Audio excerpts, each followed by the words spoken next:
గురించి చదివాము, heart beat ఏంటో తెలియలేదు. లైట్ గురించి చదివాము, నీ కలర్స్ ఏంటో తెలియలేదు.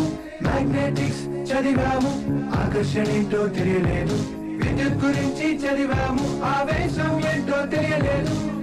ఫిజిక్స్ మొత్తం చదివిన అర్థం కాని విషయాలన్నీ నీ ఫిజిక్స్ చూసిన వెంటనే అర్థం అయిపోయాయే.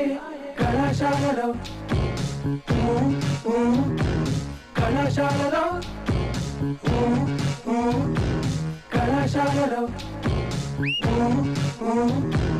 కళాశాలలో